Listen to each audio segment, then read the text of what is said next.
Olá, seja bem-vindo, você que chegou até aqui para assistir a correção do quiz, que toda segunda-feira eu posto lá no meu Instagram, Cristine Dentista. As questões dessa semana foram retiradas da banca IBFC no ano de 2021. Vamos começar.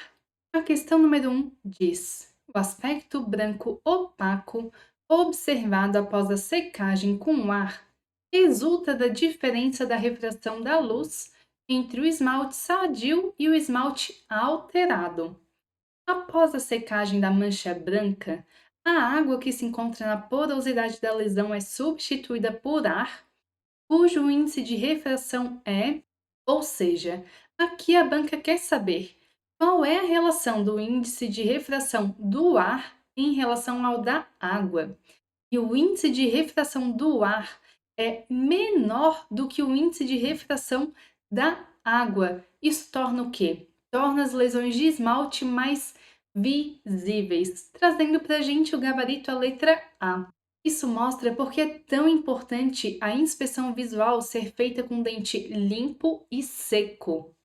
Partindo para número 2, que fala sobre a remoção cirúrgica do dente, assinale a alternativa que apresenta os nervos que devem ser dessensibilizados durante a anestesia do dente 46. Então, 46 é o primeiro molar mandibular direito. Vamos ver as alternativas. Letra A traz para a gente o nervo alveolar inferior, correto, mental e incisivo. Isso torna a afirmativa errada, porque o nervo incisivo e mental é o ramo terminal do nervo alveolar inferior.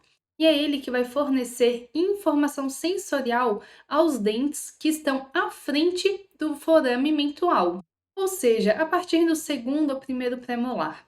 E como o dente que a gente vai realizar a cirurgia é um molar, isso torna a alternativa incorreta.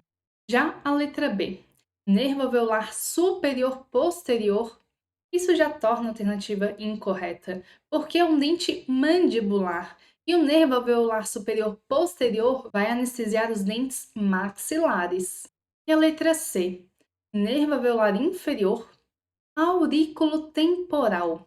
Isso que invalida essa alternativa, porque o nervo aurículo-temporal ele faz parte da divisão mandibular do nervo trigêmeo. Porém, ele não é profundamente significativo na odontologia. Ele atravessa a glândula parótida e cruza então a parte posterior do osso zigomático em direção ao temporal. Geralmente a gente só atinge ele quando realiza a técnica de Gold-Gates, aquela técnica da boca bem aberta. E a letra D, que é a nossa resposta correta, aponta nervo bucal, lingual e alveolar inferior. E sobre o nervo bucal? Ele que realiza a anestesia dos tecidos moles e periósteo dos molares inferiores, tornando então indispensável para a anestesia do dente 46. E a número 3. Paciente portador de asma brônquica, utilizando a prednisolona como medicação para tratamento das crises, e com alergia a certos tipos de vinho e alimentos industrializados. Assinale a alternativa que apresenta a solução anestésica mais indicada para ser utilizada durante a anestesia. E o foco da questão não vai ser sobre o sal anestésico, será sobre o vasoconstritor. Por quê? Ela fala pra gente que o paciente tem uma asma brônquica, que há necessidade do uso de prednisolona, ou seja, utiliza corticoide para tratar essa alergia. E além dessa alergia, ele apresenta ainda alergia a outros tipos de substância, como vinho e alimento industrializado. Ou seja, a questão deixa bem escancarada a alergia a sulfito, que é o que a gente vê em vinho e outros alimentos. E essa alergia a sulfito, ela tem maior prevalência em paciente asmático. E Cris, o que é esse sulfito? Bem, o bisulfito de sódio e o metabisulfito de sódio são usados como agente antioxidante dos adrenérgicos com o objetivo de prevenir sua oxidação e inativação.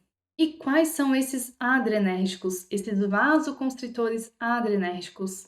A gente encontra epinefrina, norepinefrina, corbadrina e fenilefrina. Então, eles são considerados fontes de sulfito e são contraindicados nesses pacientes.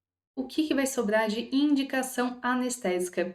Será prilocaína 3% com felipressina, porque felipressina não é um vasoconstritor adrenérgico, ou a mepivacaína sem vasoconstritor.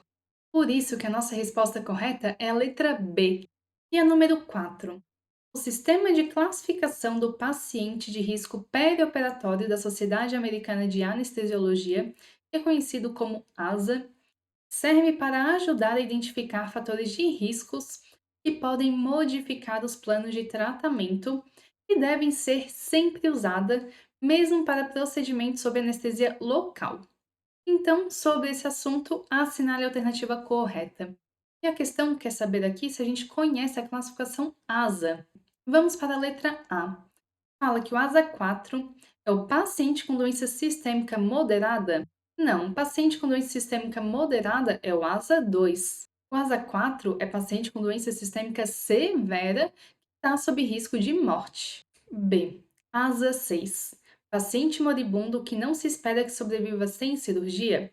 Não, o paciente ASA 6 é aquele que já tem a morte cerebral declarada. A descrição dessa letra B é o ASA 5. E a letra C, que é a nossa resposta, fala que o ASA 3 é o paciente com doença sistêmica severa.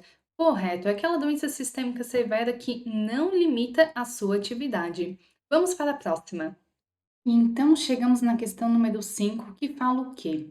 Um método de se classificar os terceiros molares inferiores inclusos é usar o sistema de Pell e Gregory de 1933, que relaciona estes dentes com o plano oclusal e com a borda anterior do ramo mandibular. Leia as associações abaixo e assinale a alternativa incorreta.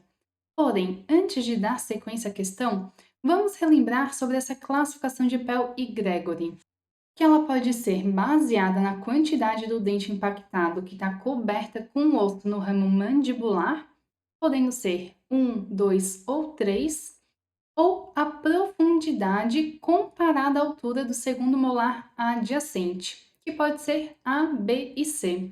Eu sempre gosto de falar para os meus alunos do curso Aprovando Dentistas, tentar pensar em de A a Z, ou seja, todo mundo tem. Então quer dizer o quê? Tanto o dente maxilar quanto mandibular pode ser comparado à altura do segundo molar adjacente. Já o ramo mandibular resta apenas na mandíbula, como já fala o nome. Então, este que vai ficar com a classificação 1, 2 e 3. E vale destacar, o mais difícil na mandíbula é o disto angular, classe 3, posição C. E relembrando cada classe. Na classe 1, o diâmetro mesodistal da coroa está completamente à frente da borda anterior do ramo mandibular. Na classe 2, o diâmetro mesodistal da coroa está a cerca de sua metade coberta pelo ramo mandibular.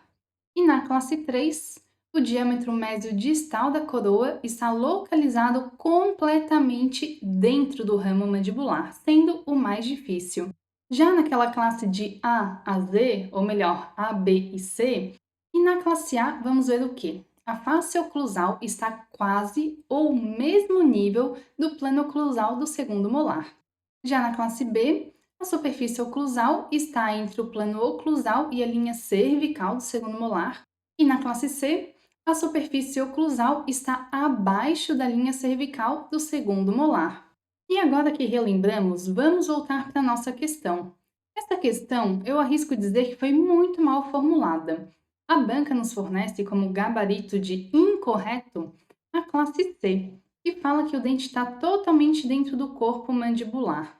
Mas vale recurso. Tanto a letra B, que fala que a classe A, o dente está totalmente fora do corpo mandibular, quanto a letra D, que fala que a classe C, o dente está totalmente dentro do corpo mandibular, soaram meio estranhas. Então, vamos ficar com a letra D, que é o gabarito da banca. O que podemos pensar? Talvez o fato de estar totalmente dentro do corpo mandibular fuja dessa classificação de Perry Gregory, mas de qualquer forma, vale sim recurso. Que recurso você faria nessa questão?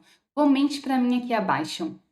E chegamos na sexta e última questão, que fala que o Sistema Único de Saúde é a denominação do sistema público de saúde no Brasil. E as principais leis que dirigem o andamento do SUS são a Lei 8080 e a Lei 8142, ambas de 1990. E continua dizendo o quê?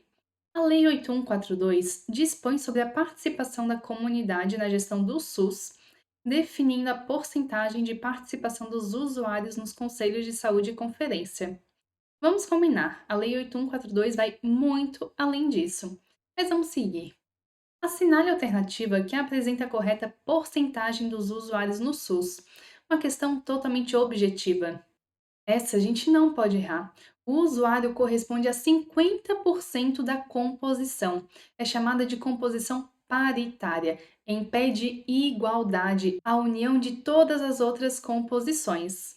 Então, 50% usuários, 12,5% governo, 12,5% prestadores de serviço e 25% trabalhadores da saúde.